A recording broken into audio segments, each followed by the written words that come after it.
What's another classic novel, and how can we finally make it appeal to millennials? What about... The first one that came to my mind was Gormenghast, and then I was like, I'm not sure I should go with this one. Perfect, Gormenghast. Now, quickly remind me what happens in Gormenghast. A lot of nothing. Well, that's very relatable to millennials. It's true. I mean, I'm pretty sure the first book, we don't leave the castle. We may not even leave at more than 2 or 3 rooms. It's long. I've never survived Gormenghast. I keep going to try it. I've never made it. Okay, so all you do is replace the castle with your parents' house. Yes, okay. Yes. Yeah. And the sort of threats and sort of existential challenges that the castle represents are just, those of a modern millennial. That's right. There's probably TVs in every room now, because modern day. There's probably no fireplaces. There's... Oh, shit. I don't know how... Well, there are fireplaces, but they've got, like, candles in them. Oh, yeah, I'm describing my bedroom as being a prototypical, annoying millennial bedroom. Just looking around yourself like, God, am I a millennial? Now, the listeners will notice a crucial difference there, because what I've decided to do in a brilliant masterstroke of podcasting is point the microphone at my face rather than at the window. I'm just going to point it at my face also. Okay, there we go. I mean, it was mostly. I had a friend tell me today that they went on a date with someone who made windows. Oh. Yeah, they made windows. They didn't fit them. They made them, and someone else fitted them. Okay. And I was like, she was telling me this, and she was telling me the date hadn't gone very well, and I was trying to be sympathetic, but in my head I was just like, oh, what if that's a career he could really see himself in?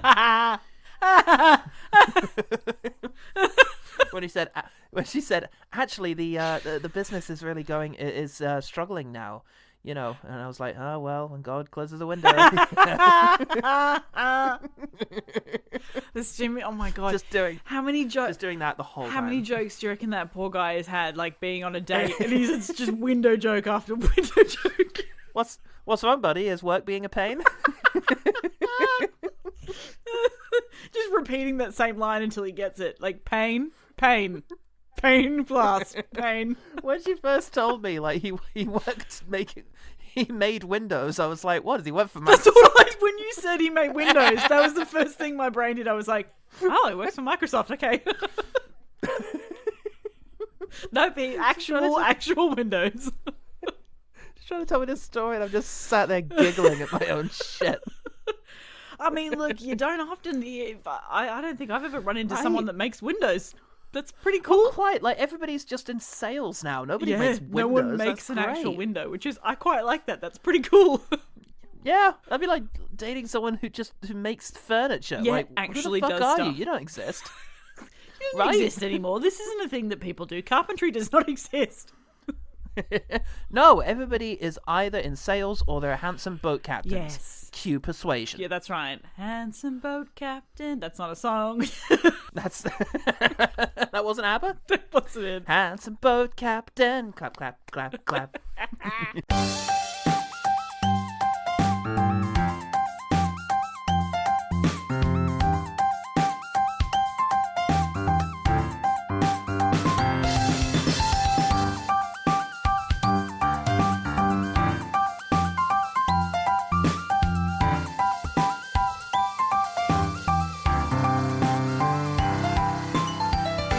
Hello and welcome to One Good Thing, the podcast that always imagined itself confronting this moment with grace. Yeah. I'm Paul Musgrove, and I will be joined at the ball this evening by the Lady Contessa Janelle Heald. Yes. I like that. Hello. I mean, wait, no, what did people say in olden times? Greetings. No. I went pirate, sorry. I went straight pirate. Just straight pirate. That's my background. Hi. Welcome everybody to this first lecture on your history masters. Let's get started. Yarr! Eye patch comes the whole class down. is like scribbling that down. How many R's, sir? Oh god. Nell has recommended something to get us through a self-pitying night or two by recommending 2022's Persuasion. I almost got married once. There were no two souls more in rhythm than Wentworth and I. And I was persuaded by my family to give him up. My father. Exquisite jawline. He's never met a reflective surface he didn't like. And my sisters. I'm just too kind, Anne, that's my problem. I give all of my attention to others and then I suffer for it. Where are your children? How should I know? I would have been a far happier woman in keeping him than I have been in giving him up. It's been 7 years. 8. Darling, at some point, you have to move on. Netflix's 2022 Persuasion. Yeah, I actually didn't realise it was a Netflix venture. I don't know why, but I didn't, and went, oh, it is. Oh, no. Okay. Nothing says cinema to me like that. Da-dum. Yeah. It was so loud That's when what I I started know. to watch it. I went, ah! I yelped, and I had to turn it down. Why? Why are you Why taking Netflix? your noise from Mortal Kombat, Netflix? What are you trying to do? Why? Fatality to exhibition spaces. Yeah. Yes, theatre director Carrie Cracknell makes her feature film debut here. She's a well-respected theatre director and recently directed shows for the National Theatre and the Metropolitan Opera. It's good to know your strengths. Good to know. And then go into filmmaking. Go into filmmaking for this one film. Mm-hmm. Yeah, I feel like I checked that as well. I was like, oh no, is this going to be because like she did it and it wasn't well reviewed and well received, and now she's like, well, that's my career done. Oh, I'll just have to go to my fallback career directing plays for the National Opera. That's it. I'll go back to my famous life in the theatre. But every so often she leafs through Total Film Magazine, RIP, and just dreams of what might have been. Sorry, I Carrie. could have been the next Emerald Fennell. I could be pissing everyone off with my adaptation of Wuthering Heights. Sorry, Carrie. You can still get there, mate. I believe in you. Hey, it's just not your time. It's just like time. I'll tell you whose time it was, and that's screenwriters Ronald Bass and Alice Victoria Winslow. Bass won an Academy Award for writing Rain Man. Oh. He also wrote My Best Friend's Wedding, Stepmom, How Stella Got Her Groove Back, What Dreams May Come, Entrapment, the one with Catherine Zeta-Jones in the lasers. Okay, I was immediately my mind went there, and I was like, if that's not entrapment, then I don't know what entrapment is. That's an entrapment, and the fact that I said that and expected you to think of it was entrapment. Yeah. Also wrote Dangerous Minds, the one where Michelle Pfeiffer goes and teaches the school. Yeah, me too. Okay. I mean, that's the movie that I introduced Gangster's Paradise to me as a kid. Same. Yeah. Love that. Yep. Waiting to Exhale and The Joy Luck Club. Oh. So a lot of credits there. Okay. Yep. All right. And Alice Victoria Winslow wrote Persuasion. Okay, right. Her only gig. Good Might stuff. have been maybe a pseudonym to make it seem like he had a partner. Yeah. Oh. It's like, no, Otherwise it's not you're just just me, it's appearing in- Alice as well. Look, a woman wrote this with me. It's not just a man adapting Jane Austen. It's fine. It's okay. It's all right. There's a lady here. I didn't include any Austen context. This is an adaptation of Jane Austen's, I think, first posthumous novel. I'm going to piss off so many literary people now. She wrote 7 novels in her lifetime, and like two and a half of them were posthumous. And I think this was one of the last ones. Northanger Abbey was the other one that was. Yeah. That's right. Yeah. Very personal, apparently quite downbeat compared to things like Emma. Yes. Yeah. Persuasion is very melancholy in comparison to the film and Emma. Yeah. We'll come to that. Well, critics didn't trust the film because it's a 10. Never trust a 10. Never trust a 10, that's right. Nah, it's because it's rubbish. Christy Lemire over at RogerEbert.com said, I can find no other way to describe Netflix's take on Persuasion than this. It's as if someone tried to recreate Emma from memory, but they'd only watched the film on a plane and while the plane was experiencing extreme turbulence. I like that. That's quite good. I actually watched Emma on a plane to the UK. Oh, wow. Yeah. Did you? It was the Anya Taylor-Joy one. I'd never seen it before, and I watched it on the plane. Oh, what did you think of Emma, full stop? I liked it. I'm not a fan of Emma generally. I find the character, like, I've never really gotten along with her at all. But I really enjoyed that, particularly the nosebleed. That's what won it for me. Oh, yeah. Because it really shocked me, and I was like, wait, what's happening? It's bizarre. I watched that movie in the cinema, and yet every so often someone will reference something in it, like the fact that Josh O'Connor is in it, and I'm like, no, that's not correct. And I have to go back and like watch lovable rat boy Josh O'Connor actually being really charmingly goofy in that movie, compared to the fuck boy that he was in Challengers. Oh yes, that's right. I was like, why have I seen his face recently? There we go. There we go. Look, every goofy, inconsequential romance is just a glam over away from being the first one. It's true. I live my life by that hope. So do I, actually. Come on, Luca. Oh, fuck. Just realised I haven't done the 3-man. I'll have to do that as we're going. The public, meanwhile, were never quite sure if the movie was insulting them or not. Oh. But then, didn't care enough about the opinions to care. Yeah. Line from the movie. Mm-hmm. Ale over at Letterboxd said, Anne Elliot being made into a sassy and quirky girl is a loss for the melancholy girl community. Oh, yeah. And they need something. They can't deal with too much loss. Too much more. Oh, it's brutal, honestly. You take one away and the whole thing crumbles. I got nothing. Oh, God. At least I still have Emma. Oh, I'm sorry, the cheerleaders have that now. I love Brutus. Yeah, it is amazing. It's very funny. It's so good.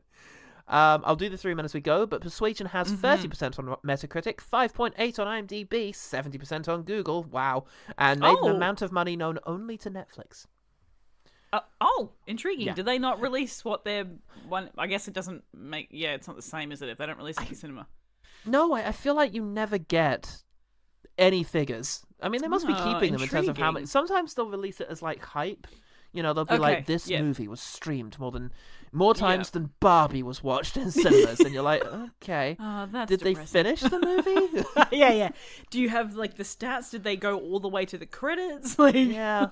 Because I'm assuming it's still the case that most people who sign up for your service are watching The Office, the American Office, which has always been like 70% of the use of Netflix has been to watch The Office. It's something crazy like that. That's insane. Yeah, so, like, are you sure? Yeah. You sure you want to keep pumping money into whatever it is, the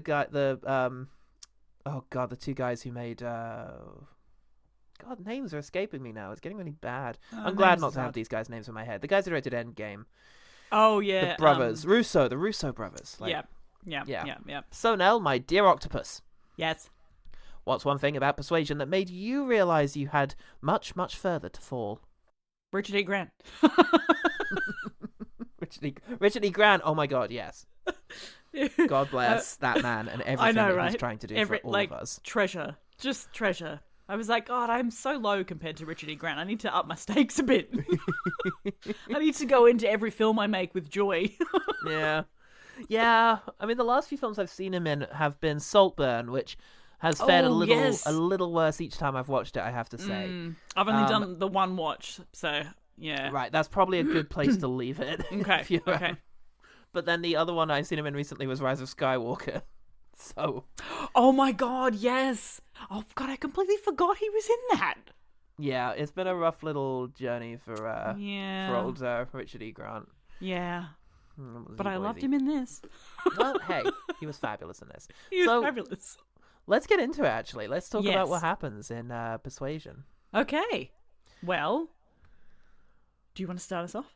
Well, the movie starts and we meet our lead, Dakota Johnson. That's right. And, the American. The American. And she's doing an accent. I forgot that would be part of this. She's doing one that's a little bit strange throughout. It's a little odd. It waxes and wanes like a beautiful moon. That's right, just like her face. Now I'm single and thriving. I spend my time drinking fine wines, enjoying warm baths, and lying face down on my bed. Like I said, thriving. How are we feeling about Dakota Johnson pre-movie? Well, interestingly, I didn't really pre-film. I felt a little bit warmer towards. I'd never really gotten on board with Dakota Johnson because all I'd ever seen her in was 50 Shades of Grey, and I hated it. But then that is rough. I watched her in The Lost Daughter. Yes, and I was like, damn, girl's got some acting chops. Like, I really liked her in that. So going into this, I was actually, when this first came out, I just thought, this is the worst thing that's ever happened. Why would you put her in it? But then the years have passed and I've seen her in other stuff. And now I went into it and went, actually, I'm looking forward to this. Okay, let's see. So I went into, even though she was an American playing a Brit, and you don't need that. Yeah. I was like, no, I'm okay. I can do this. This is all right. I've got to say, she's not hard to look at as well. Oh yeah. Oh my god, yes. She's beautiful. I've got to say, there's a couple of nepo babies out there that I do just. Oh, there is. I'm in favor of them.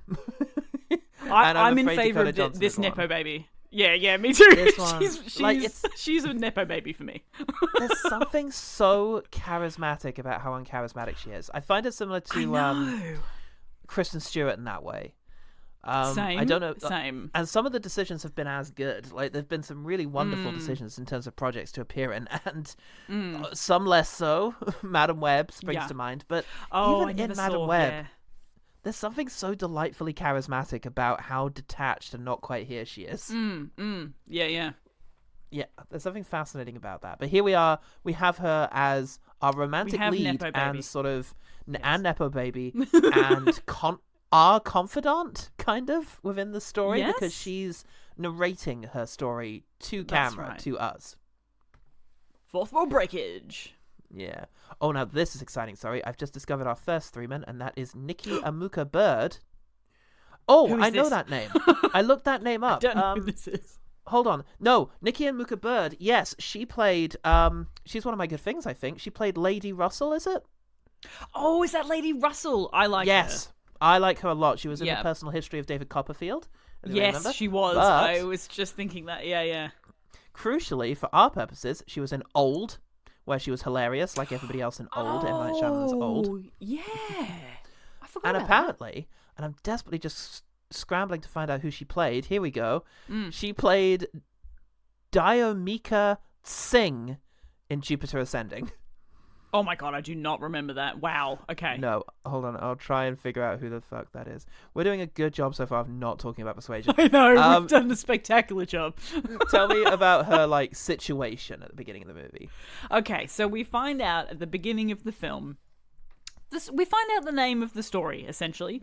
We learn that 8 years prior, that Anne was persuaded to give up the love of her life, Mr. Frederick Wentworth, because he had no rank and no money.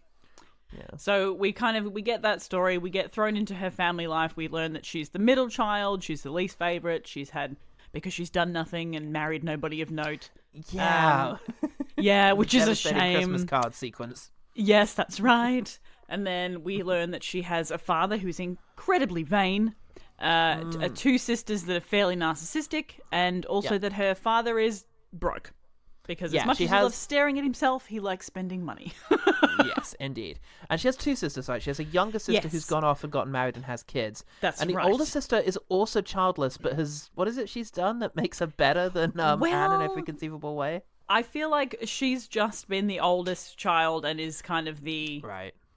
I don't know. She was in theory. We find out later that she was meant to be married to the Henry Golding character, which we'll get to later on. I feel like that's her calling card. Like, she was the kind of the trophy of the family, which she's the pretty one, apparently. Right. Yeah. Okay. I have another 3 minute report. It is Ricky Bevins, who apparently played technician in Jurassic World Dominion. Also played technician in Meg 2: The Trench. So apparently he's good at being a technician. Apparently has technician face. Okay. But then in Persuasion played high society lady and wedding guest. Eh? Is that a really cool bit of gender bending going on, or is Ricky? All right, what's Ricky? I need to find this Ricky. Ricky Bevins. Bivens. B-I-V-E-N. Yeah, she's Ricky beautiful. Bivens. He's beautiful. What's going on? Okay, I feel so confused, but I enjoy it. Let me Google. Ricky Bevins. Somebody's going to have to unravel the mystery of Ricky Bevins. Okay, voiceover artist. Oh, voiceover. All right. But I don't know if that's... I'm Ricky Bevins, a British voiceover talent. Oh. With a professional studio, I'm here to convey your message with a warm, reassuring voiceover. Oh, thanks, Ricky. I might have to hire Ricky Bevins and just solely to find out if they are indeed the same person from Persuasion and the Meg. Yeah. Can play a high society lady and a technician. That's range. That is massive range. But yes, so the movie starts, and what's happening is that our chap, Cosmo Jarvis, from... Where is it? Shogun. Shogun, that's exactly what I was going for. Yes, Cosmo Jarvis from Shogun is actually going to re-enter the life. I have a couple notes first. She says that she's thriving, but I'm confused by that because she seems to actually not be quite that happy. Thriving swig. I don't know what to make of that. Yes, they got money issues, so they got to move. She just said playlist. It's a stack of music. That's good. I like that sort of thing. I snorted at that. I was like, that's funny. Yeah. So, that's it. Yeah. So, do they meet first? Because she goes to the younger sister. That's it. The family are all going off. Yes, they're all moving to Bath because they need to downsize. Yes, and then Bath is apparently where you go to do that. That's right. And conveniently, the people who are renting out their stately home, whatever I can't remember the name, Kellynch Hall or something, is a Navy captain who is also the brother-in-law of Sir Frederick Wentworth, the love man in question. The love man. Absolutely. She has been left behind in order to go care for the ailing sister Anne, who is McKenna... Mary. What's her name? Bruce from How to Have Sex. And she is, perennially ill. That's right. And terminal. Now requires care. Yeah. Terminally British. Yeah.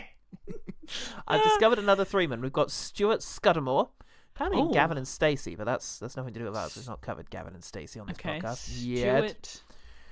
Oh God, he's one of these people. He must be a voice actor. He's done loads of video games. Admiral Croft. Oh, he's the guy. He's the old guy that we meet at the start who's coming to look at the house. Oh, lovely. Well, he was also in Die Another Day back in 2002 and Doolittle. Oh, okay. Not the Eddie Murphy one. Oh, he was a grizzled Southlander in Lord of the Rings, The Rings of Power. The Rings of Power. Oh, yes, I haven't seen that. Yeah, same. I avoided. Yeah, it's television. I didn't hear great things, so, you know. Did 3 voices in Assassin's Creed Odyssey, though. Oh, hello. Brasidas, Demosthenes, and Sargon. Look, if it isn't something that happened to me whilst I was sailing around beautiful Greek islands, I don't remember it. I don't know. Were they some of my sailors? I don't know. You work for me. You're on my ship. Do you work for me? Sing a shanty, damn it. That's the only way I'll know. That is officially it for 3 minutes, and I can now pay attention to what we're talking about. Hooray! I've written, oh shit, it's Doc Brown, Ben Bailey Smith, who I believe is playing Anne's betrothed. Mary's British husband, comedian. Yes, that's right. Yes. Yeah. Good stuff. Oh, that's right. She is playing around with the kids, and she's making fun of the Navy guy, but oh shit, he's behind her. Yeah, it's really unfortunate because she doesn't get to see him at dinner the night before because the kid hurts himself. And then she has to wait at home. But then he turns up to breakfast the next day, and it's so awkward. She's wearing a basket on her head and also jam on her face as a mustache. Oh, God. It could have happened to anyone. It could happen to anybody. It's totes orcs, as she says. And, he scolds her whilst... Indeed. Oh, yeah, he scolds her. He scolds her for quite a bit of the next couple of scenes. Yeah, there's a lot of interactions abounding of things. Meet Mary's sister, Anne. Actually, we've met. Long ago, before I was rich. Not before I was handsome. You look old. I didn't mean that. What did you mean? Older than you used to look. Your face has matured. Small price to pay for a life of purpose. You imply my life lacks purpose. How would I know? That was quite reckless. Boy could have been hurt. All right. I'm sorry. We got carried away. Save it for Robespierre. Frederick. I'm doing my best. The best? About what? About you and me. I don't want you to be angry. What would you want me to be? Lord knows how sweet Anne came out of that lot. Oh, don't let her fool you. What do you mean? Anne Elliot has as much pride as the rest of them. Just takes a different form. I don't understand. The next time you witness Miss Elliot quietly installing herself on the outskirts of some social situation, consider whether she might assume this vantage in order to better judge everyone around her. Harshly. There's lots of, we learn how they drifted apart. There's scolding, there's other stuff. Yeah, we're told briefly, how upsetting it was for him, but then he ain't quite the dick about it. In a way that does threaten a little bit our sympathies, perhaps, with him. He does very cling on to a grudge. Yeah, you got to respect that a little. Yeah. Yep, he even scolds her while she's chucking some children around. Can't she do anything she likes? Oh, yeah, that's right. Unbelievable. Oh, dear. It's like, I was just playing with them. What's the issue? But a scene that I really... Oh, gosh. Part of me's infuriated by it, but I also kind of like it. There's a big conspiracy going on, and two of the sisters are sneaking off. Oh, boy, where are they going? Oh, but they get caught by the sister, who's now going to insist on going along. What was it they were off to? A long walk through the country. Ooh. On one hand, that's beautiful. On the other hand, fucking rich people, dude. I know. Like to have nothing else to do in your day except go on a long fucking walk. We were thinking of going on a walk. I know. Part of the appeal of watching these like period dramas is just like, this is people's lives. This is how the gentry used to fucking live. Yeah. They go on said walk, and whilst quite graphically preparing herself to go and pee next to a tree. Like, there's real sort of hitching and tugging that goes on. But then, just before she's able to do so, she overhears her cousin being nice about her, but Shogun continuing to be just a relentless dick. That's right. And the sister-in-law is very sweet about it. She says, you should try and see Anne in how I see her, and she is the best person. And he's like, oh, okay, you've schooled me. I apologize. No, it's not. She's a terrible person. It's that you're so nice that you only see the best in her. That's right. Your kindness embodied. Blah blah blah blah. Yeah. I mean, look, she is a cutesy. She's a sweet kid. So you know. Well, they decide to actually go on a proper trip this time, to a disappointing British beach. That's right. They got to meet up with some Navy friends. They got to get a lime. They do. They meet Shogun's friend Satan. I think because just purely based on his smile. He's actually nice. For a brief moment I was like, gosh, is his name Satan? I've forgotten. It was a good old English name before that bloody John Milton ruined it. Yeah, he does have a very Satan-esque face, though. I quite liked him. Satan-esque feature. Yeah, there was something about... When you said Satan, I knew immediately who you were talking about. So there's obviously something in that. Yeah. He's got something of the Satan about him. But, he's actually really nice. He wants to cheer up his mate, who's feeling down. That's right, because his mate was engaged to his sister and she's dead now. So that's it's a quite tragic. That big Satan-esque smile really belies a lot of tragedy in his past. That's right. I need you to cheer up my friend because he was going to marry my sister, but she died. Oh, awkward. Oh. What a bitch. Terrible bother that. We'd already ordered all the cutlery for the wedding. Anyway. And the napkins. She connects with him by remembering some poetry that he likes. The ability to reel off poetry does really seem to forge a strong connection between people. One day I'll be able to bond with someone based over my memorization of the script of Face Off. Yeah, that's right. You'll be on the tube and someone will just say something and you'll go, and then you'll both just bounce back someone and forth. Someone will say, cast a fucking Troy, they'll say, and I'll swoop right in. Exactly. Your moment is coming. It's just, I know it.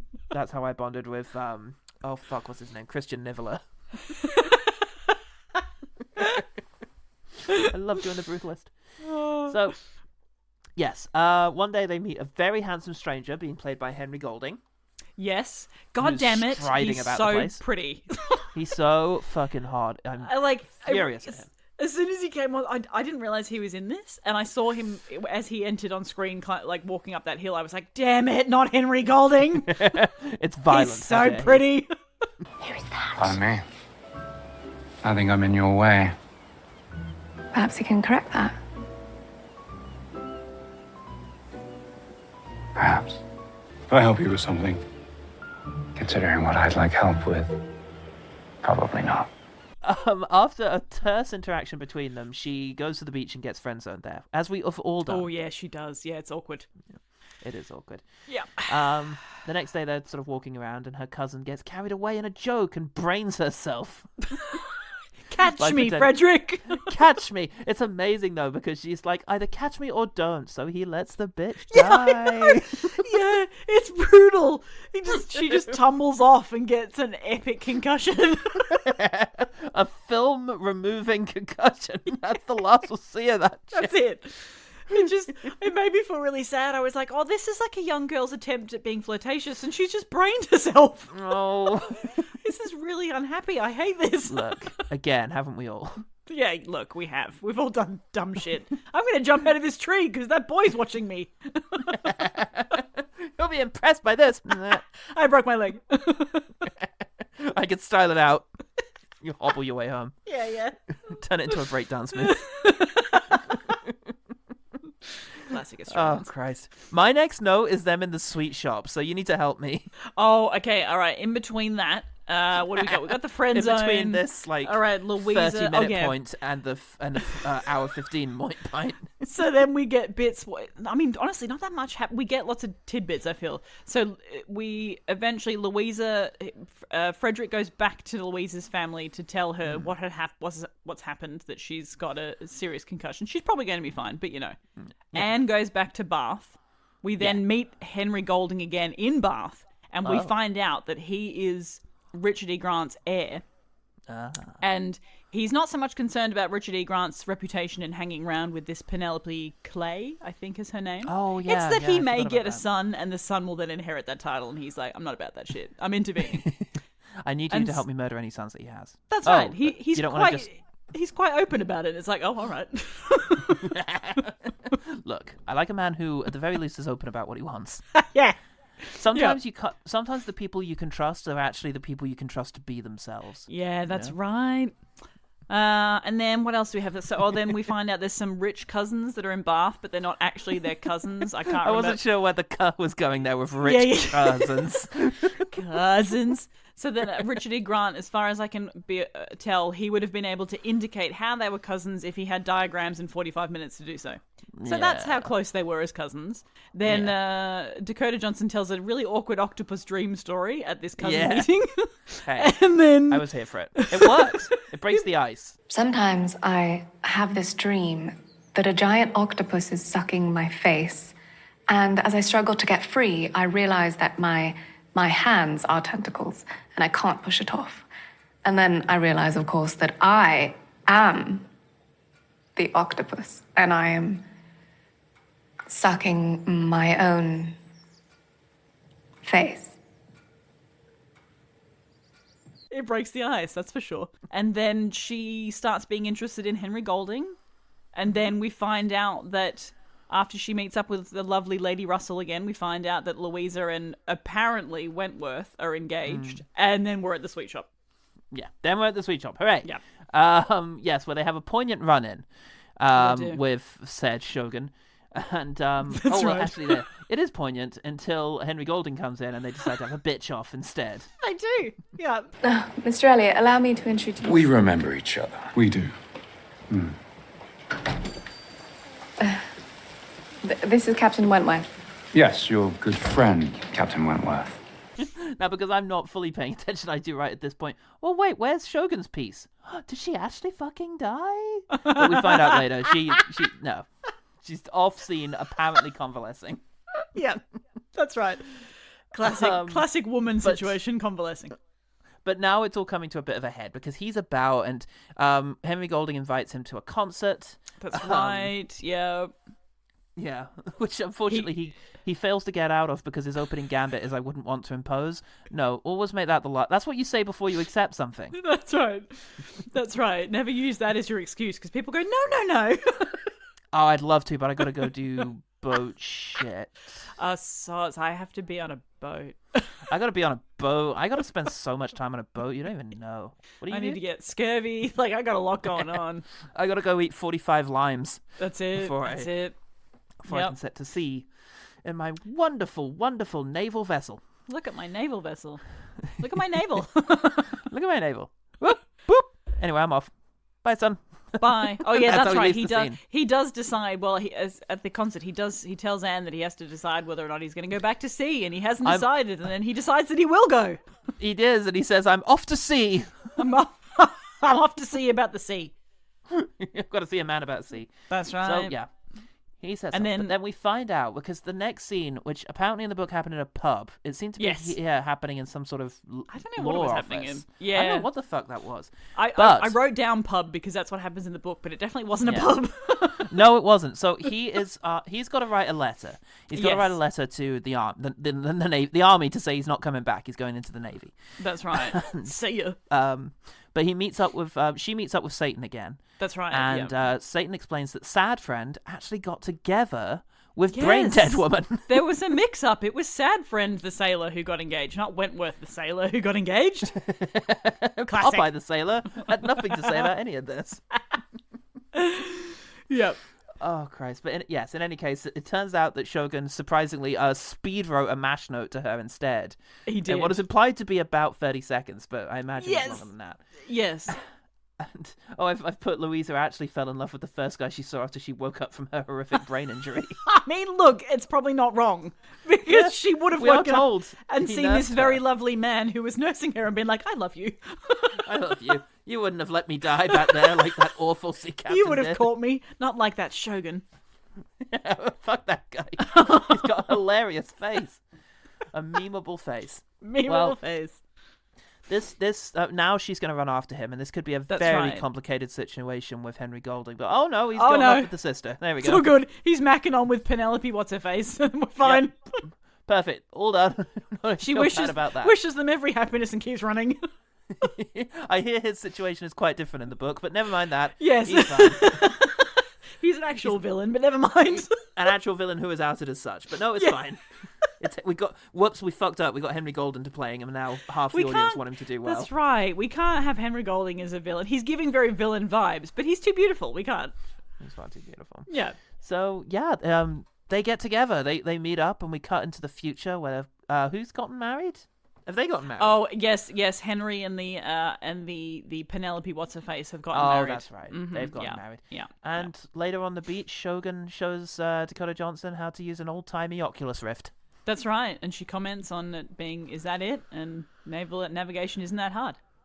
Ha ha ha. Fuck it. You should have been letting women on these boats this whole time. Yeah. Guys. And then we discover that she is going to go to sea with him, as per that woman that we meet earlier on, who is with the Admiral, who also travels with him, and she has the greatest life of all time. Hooray! I can't believe during that plot rundown we didn't have to mention all of the asides she was making. I mean, surely they were crucial. Surely they were so crucial to the story. The first note he passed me in church. The playlist he made me. One lock of hair from him. And one from his horse, Samson, whom I scarcely knew. And this cowbell, whose sad, empty knell best captures my melancholy.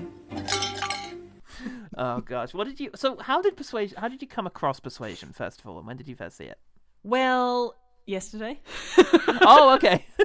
So I was very aware, like I've read a lot of Austen, and I've watched a lot of Austen since sort of high school, and I was aware of this version of Persuasion, but didn't want to touch it with a 10-foot pole because I thought it would make me angry. So I knew it. I was aware of it coming out and went, nope, I'm not going to touch that. But then I thought, you know what? I do kind of want to watch it because I have seen most of them. So what if I just watched it? So I watched it last night. Was the first time I'd seen it. Amazing. And how did it land with you? I think it landed okay, actually. I think because I went in with, like, previous years when this came out, I just assumed I was going to be filled with a rage. And so I went in with about the lowest expectations you could possibly have. Right. And so because they were so low, I was like, oh, well, it wasn't that bad.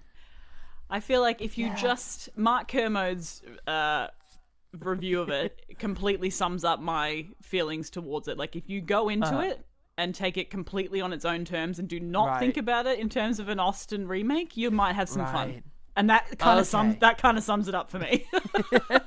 That's the thing, because the reviews had done a certain amount of hype for me beforehand.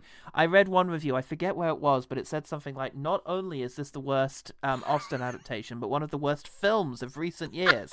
And I was like, oh shit, this is going to be quite interesting then. Yeah. And then it starts, and it is I did find it quite cringy, the way she did keep looking at the camera. It's weird, though, because I am quite endeared by Dakota Johnson. Same. I found that really hard to work. Like, I quite liked... I think the thing that the narration I was bothered by, I quite liked her just looks without speaking. She's got a really good face, and her eye, like when she'd glance over at certain things and just make a face, I was just like, oh, I love that. Yeah. She has a very good face. On the occasions when I wasn't thinking, you don't need to do that. You know, we get what's being said or what's happening. Yeah. But yes, there are a couple of really good face moments. Just a couple of really good moments where they throw it in and I'm like, oh, no, that's how you do it. You've nailed that bit there. That's funny. I think she's a perfectly good choice for this. I think with a funnier script, something that actually does make something out of the modernization, and because it happens infrequently enough that I kept forgetting, and so it kept being jarring. Yeah, I feel like they are like... They didn't go hard enough. I feel like they needed to put either reel it back in and have the modernism really tiny and really sharp and funny in like those few moments, or just go fucking whole hog, like go really out there with it. It was sort of a weird. It just sat somewhere in the middle. It wasn't. I don't know. It did, and I was trying to think of, because obviously the influences on this are plain to see. Yes, Emma with a full stop. Bridgerton, Netflix show, is obviously a big influence here. Fleabag is a really big one, absolutely. But also in terms of like slipping in little anachronisms, it seemed to me The Favourite was a sort of obvious sort of point of comparison there. Yeah. And that works for me, even though that also is not constant. It's just every so often someone will say something like... So there's that, or something like that. They'll slip one in, or the word for juju. Yeah. Well, I seriously doubt you're quoting. You know, and I think it's just because the moment that movie is so relentlessly sort of a dark, ethereal, weird comedy with reality bending kind of moments, that having a sudden abrupt use of modern language is quite funny. It's a good little punchline. Yeah. Here, because the whole thing is fairly muted and naturalistic for the most part, certainly in terms of the way it's filmed by theatre director. Oh gosh, what was her name? Carrie Cracknell. No. Carrie Cracknell. Yeah. Carrie Cracknell. Because of the quite restrained way in which she's filming, it does. It feels stupid to say because they are anachronistic, but they just feel anachronistic. It's just like, oh, that was a little jarring. It had a very strange sort of vibe.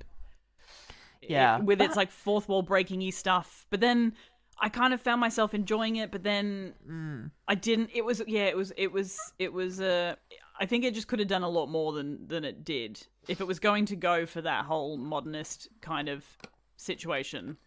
Yeah, you know, I was caught in two. I think making it more modernist, more surreal, more weird would have been interesting. More sort of punky, sort of Sophia Coppola approach to Marie Antoinette kind of thing. Yeah, that might have been interesting. But similarly, playing it a bit more straight. Because I think that's it. It would either have to be a lot more goofy or just a bit more straight. Exactly, I agree. You're on a straight adaptation. Yeah, because then you can throw... If you had a straight one, fine. You can still throw in a few bits and pieces that would be quite... Like, it would throw you out a little. Like, the kind of the nosebleed in Emma. Like, what the hell? Like, just a few bits like that. They can kind of throw it in and you go, yeah, okay. Yeah, and it'll get you on board. Yeah, for the most part, I mean, I certainly don't think it's deserving of the scorn that it's received. No. Yeah. I was just saying, look, I guess I can see why it did, because obviously that if you go into it thinking it's going to be anything like the novel, you're going to be massively disappointed. Yeah, the melancholy is completely missing. Yeah, it's gone. Like, and Anne Elliot as a character is not what you see on screen in Dakota Johnson. Like, she's just, it's a completely different thing. But if you, if you just go into it without, based on, not adapted, just based on Persuasion. Kind of Emma too, kind of just you know, she's quite a sort of traditional Austen sort of hero, it seems, from what I've seen. In terms of the characterization here, but there's not this sort of very unique character of Anne. Yeah, because it feels it's quite a. I feel like a lot of people really. It's quite a personal novel because it is a bit more melancholy than the others. It was written not long before she died. She was also older in herself.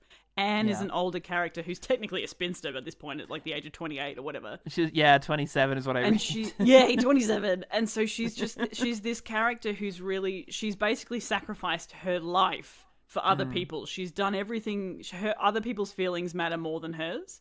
And so it's like the whole part of the story is her coming to realize that she can feel things and it's okay for her to have this life and these feelings, whereas you kind of, with the Dakota Johnson version, she's crying, she's drinking wine, like it's a real hard cut between Anne that you get in the book, which is very outwardly reserved and inwardly chaotic, and then Dakota Johnson.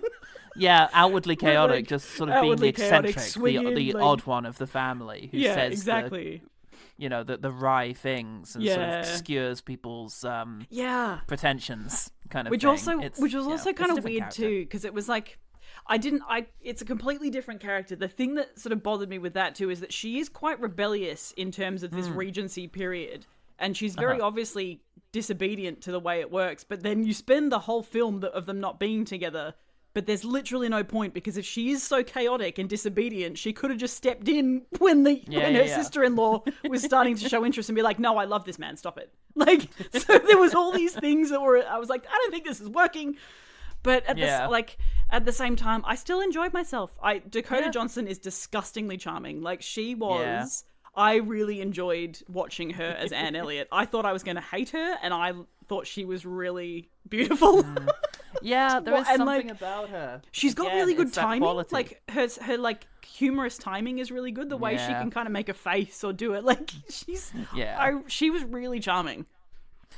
Yeah, I think I have to agree. Yeah, but again, that's just a thing I have with Dakota Johnson. In any case, I think it's fair to say, like, people were calling this like a 1-star kind of movie or something. I think it's at least 3. I would say 3. At worst, it's a little middling. I agree. And maybe I was hoping it would be a bit worse, just to same, especially so after all the reviews. But I would be lying if I said I didn't get a little involved in terms of who she was going to end up with. And, I think it's hard when it's something that's like something that's loved. I feel like the critics and the reviews get harsher because of that. So it's sort of like it's a 1-star film, and it's like it's not actually. It may be in terms of your love for the novel and how they've done it, because it's very different, but it's not really a 1-star film. No. What was let me look into this here. The here we go. The Walt Stillman movie, Love and Friendship. What was that based on? That was based on an Austen. It was based on Lady Susan. Yes, that's right. Yeah. A novella. You see, maybe that's the way to go, is find something that's maybe a little smaller and then find a way to adapt it in a bigger way that's more congruent with what you're trying to do, as opposed to something that has such a beloved sense of its own identity. I know. It's because I feel like it suffered from the derivative sort of way it was made too, because of those exact things of like, we could tell it was Fleabag, we could tell it was Bridgerton, we could tell it was all these things. And all then you also have the thing it was actually meant to adapt. Exactly. And then you have the classic of Clueless, which did completely nail pulling Austen out of the past and putting it in 90s California. And it was like, so it just sat in a weird space that never quite fulfilled what obviously it was trying to do. And I guess maybe like, I don't know, I was talking to Paul about this last night. I was like, it's sort of, maybe she was just trying to introduce Austen to like a younger generation that might relate better to someone swigging wine and crying in a bathtub. And it's sort of weird because it's like the novel, like the themes of the novel transcend time. Like you don't need to, like loneliness and despair and like that, you don't need, it's not just set in Regency England. It transcends that. And it's what Ale said on Letterboxd, it's a loss for the melancholy girl community, and that's right, always something you want to see depicted on screen. And maybe this is, in particular within Regency, maybe this is a character type you often see, because characters are so often witty and sort of, dashing and charming. Yeah, and like a lot of Austen characters, they are really snappy and they are witty, and it's sort of, this one's a lot more melancholy, because obviously like Lizzie Bennet in Pride and Prejudice is very sharp and like she's really good and it's amazing, but then Anne Elliot's like, she's sort of a lower rung down, but she stands on her own in her own way. I think too, a lot of people like from what I was gathering, and I read a really funny article where somebody contrasted the text of the book with the dialogue in the film. Oh god, yeah, that's never going to look good. And it was very good because Austen writes beautifully. Like she writes so well. And there was the classic one, the first one they opened with was the part where she explains in the film that's like, we're worse than friends, we're exes. And like the bit that Austen writes is sensational. It's so good. Yeah. And then you get this dialogue, which is dreadful. Now they were as strangers, nay, worse than strangers, for they could never become acquainted. It was a perpetual estrangement. Now we're worse than exes. We're friends. Yeah. And I think that's what made people angry as well, because it was like, the source material is so good, you should use it. You can get people very worked up with that, especially if it's the idea that, it's modern or, quote unquote, some sort of woke kind of thing to modernize and disrespect the past in some way. You can get people who really don't care much about Austen at all very angry about the idea of something being taken away or updated for the younglings. But it's just, it's so it was so harmless. It wasn't a 1-star film. It was middling at best. 100%. It tried to do something. I liked parts of it, and then that's that. Yeah, somewhat successful in places. Let's get to the places where it was successful. Yes. Quick fire. Actually, all right. The first thing we see after the Netflix logo is just piano and grass, and it was kind of chill. It was kind of chill, wasn't it? Yeah, it was a nice hang that she was having with the Navy captain in this wind-swept, long grass kind of field.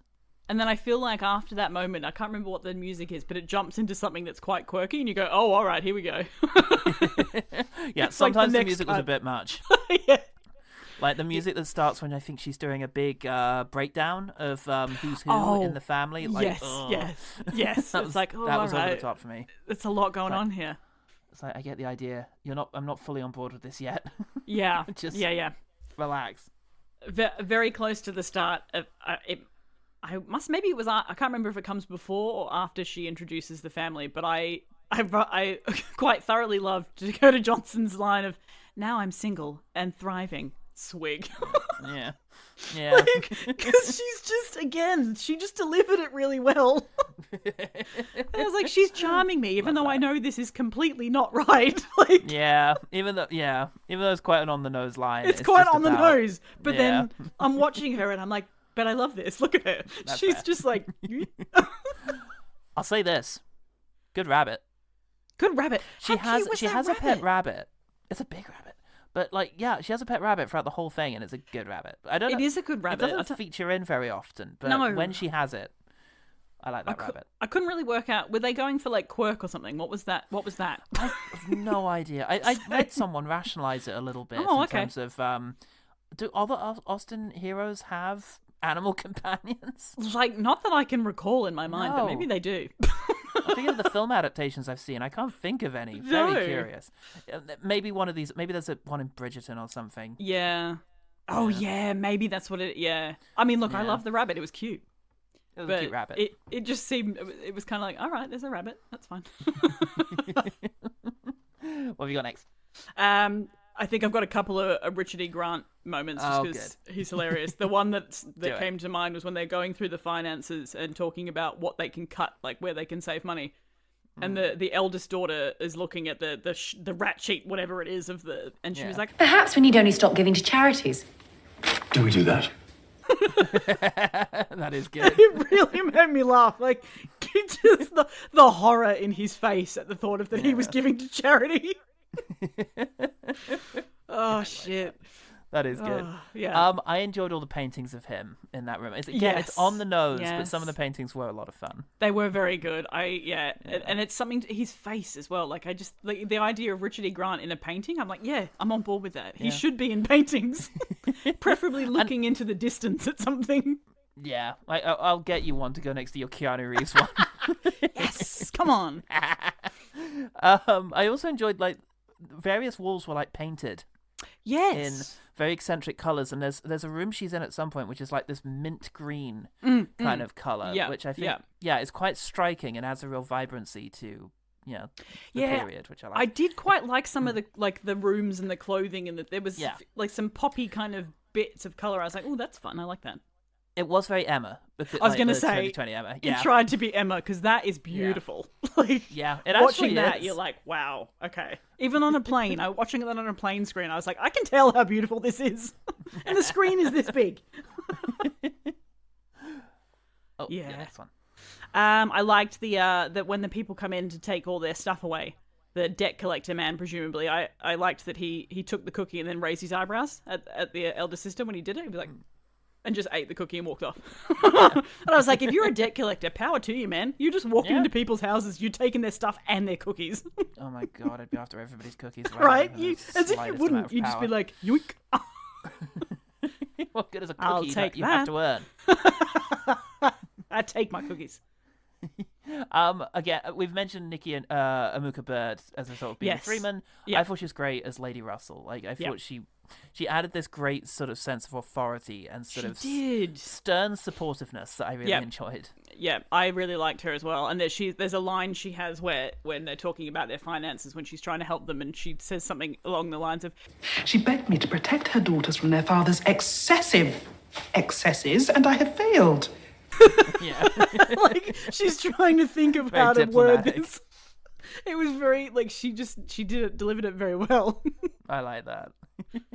It's very good. I liked, again, another Richard E. Grant line, because he was just at the start. He says when they're packing up to go to Bath and they're leaving Anne behind to sort out the rest of the packing and then eventually go and look after his sister. He says, "I will not have a Navy man in my house. They're all ugly," and then walks off. All right, sure. I didn't realize that was a thing, that all Navy men were ugly, but okay. They're all just rugged, seafaring folk. Yeah. I love that about them. Yeah. I don't remember the context of this line, but she says something like, "and his horse Samson," who I barely knew. I remembered it. She's pulling she pulls a lock of hair out of her chest, and then she pulls a much bigger lock of hair out. That was my next Samson. good thing. Yeah, that was my next good thing. She pulls out and says that she's also got a lock of hair from his horse Samson, who I barely knew. And I just thought, I was like, I'm gonna write that down. That's really funny. Oh yeah. Oh. What's your next one? Okay, what's my next one? What have I got? Oh gosh, what does that mean? Watching the man eat lettuce? I've just written watching the man eat lettuce. Fuck, I don't remember a man eating lettuce. Yes, it's whose father is that? Somebody. Oh god, is it Penelope? Maybe it's Penelope Clay's father before they go to Bath, and he's just sitting at the table shoving lettuce into his mouth, and everybody's talking around him, and they ask him something, and he's like, sure, and just like pushes. He's just pushing massive bits of lettuce into his mouth. I love that for him. I couldn't stop watching him, just looking at him loading the lettuce in. That's amazing. Oh. I love a background actor, and I love someone who's actually eating in a scene as well. I know, actually eating, and not just sort of putting it near the mouth or slightly in and then cutting away, and you're like, you didn't eat that. You must have eaten so much fucking lettuce that day. Okay, there's a moment when she's out there looking after the kids, and you get the impression she actually likes the kids and enjoys messing around with them. Again, I don't know how this compares to the book, but there's a moment where she asks one of the kids to hug her as best he can, and sort of to try and squeeze all the sadness out of her, and it's cute, and they have a really nice hug. It is cute, and then the cook or one of the people in the house comes and takes him away, and she's like, and he runs off, and her arms are outreached, like, no, I wasn't done, and you're like, oh, I'm sorry. So cute. Yeah. I liked the letter that her sister Mary sends about being ill really made me laugh, because I paused the film on it, and it's just like sick again, and then something like really bad this time, and then there's a sad face at the bottom. That's quite good. It was just really tragic. Dear. Speaking of her, oh my god, it's a big performance. It's very on the nose, very over the top, but you have to say that Mia McKenna Bruce really committed to the whole thing. I'm monstrously relieved that you're here. I don't know what it is, a bug of some sort. I'm on the verge of death. Charles is out shooting, not a single caring word on his way out. And my in-laws sent me that lovely bouquet. Isn't that sweet? They'll only rot, of course, and then I'll feel even worse than if they hadn't sent anything at all. How unkind is it to remind a dying person of decay? And these people hate me. Not to mention the children are monsters, the house is drafty, and nobody cares about the theatre anymore. Precisely, and yes. Oh my god, she was probably my favourite person in the film, I think. She was She left nothing off the table. Nothing. And she was so insufferable as a character, but yet I loved her. She didn't ever push the insufferability to the point where I wanted to punch her in the face. It was like she just nailed it so well. Yeah. And I just thoroughly loved her in it. She was so good. Love that. Oh man, yeah, she was good. She was on my list of good things. As just her generally. What else do I have? Oh yeah, there was a couple of Richard E. Grant lines that I'll just like rattle off in one. Yeah. He said, "Protect my ledgers. I don't want anyone assuming my identity." Then he says, "I don't like the idea of my shrubberies being enjoyed by others." And then he said, and final parting, "I don't want rumors circulating about dust." And leaves. Like, again, someone else that's just given it all to this role. He's Richard E. Granting it, as he always does. He's just in there doing his thing. What's my next one? Oh yes, okay, the octopus sequence. Yes. I enjoyed the tension of it. I enjoyed, because again, maybe against character, it may be a little inexplicable, but I enjoyed the idea of a boring, very reserved kind of family meeting being disrupted by a random anecdote about a dream involving an octopus, and then the way in which the characters sort of respond to that and sort of reveal aspects of themselves in doing so. And it's a nice Henry Golding moment too, as he tries to help the comments sort of settle in. Yeah, that's true. It's because it really is quite grating when she starts saying it, especially because the way she's telling the story about it, like sucking her face, and you just sit there going, "Oh God, stop!" Yeah. But then, he steps into that story and helps it be less awkward. And then the older woman then throws in a dream that she had, and you're like, "Oh, cool, okay, it's broken the ice. She feels like she can say something now." So even though it was quite jarring, it worked weirdly. Yeah. I think so. Yeah, it was when it started happening, I cringed. I was like, "Oh, I can't deal. This is hard." But then it got a bit easier with Henry Golding. Yeah.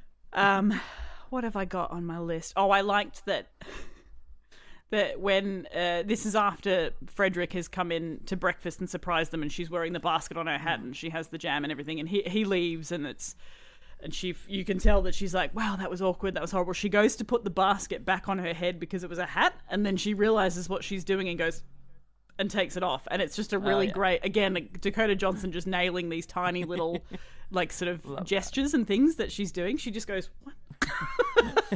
and puts it down, and it was very nice. Love that. Look, I have one left, and it is quite simply that when they go into that cake shop. Oh yes. There's a lot of good-looking cakes out there. Oh, there's so many good-looking cakes, right? It is a lovely-looking patisserie. Yeah. And I responded very strongly to that. Yeah, it was so good. Okay, have you got any more? I think I've got a few more. What do I have? Yay. Oh yeah, the one of a lot of them. It was Richard E. Grant and Mary lines apparently. What's her name? Mia Bruce. What's her name? Mia McKenna Bruce. McKenna Bruce. Yeah, she says something along the lines of, "It's common knowledge that households employing fewer than 5 servants are unsanitary," and she's convinced if she goes into the house, she's going to contract something. And so she sits outside on a little stool by herself with Anne in the background. What else do I have? Oh, there's a part where Henry, in the patisserie shop, Henry comes in and he's talking, him and Cosmo Jarvis are having their standoff, whatever it is, the man thing they do. And he sort of mentions that, as a result of this delightful creature, and gestures to Anne, and she's like, "No." And then and she says, "Woman, woman, woman." And he's like, "Woman." And then he says, "What's wrong with creature?" And she says, "We'll talk about it later." That is good. It's very good. Yeah.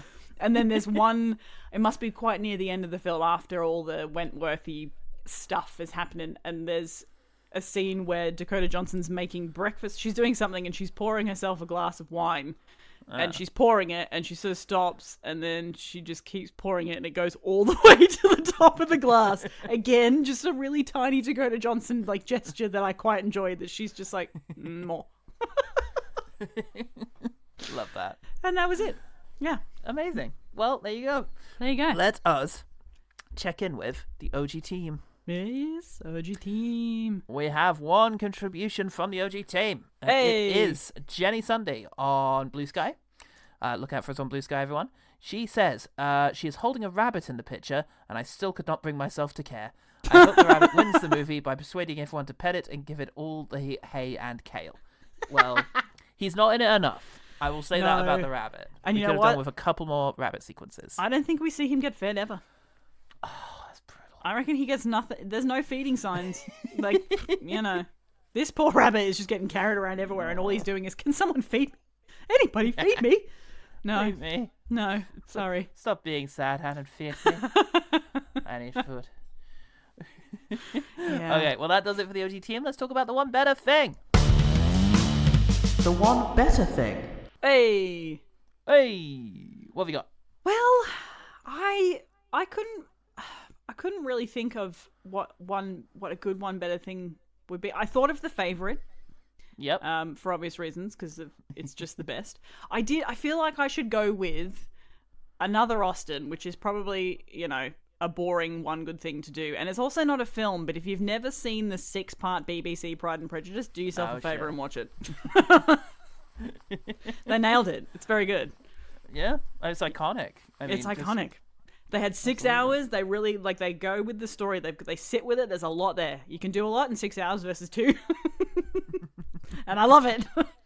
And I remember I've got such a strange, relationship with that, because I did English lit, above, when I was at school. I did it above my level. I was doing, the older English lit, and I had to do Pride and Prejudice for school. I was in year 10, and this is all, year 12.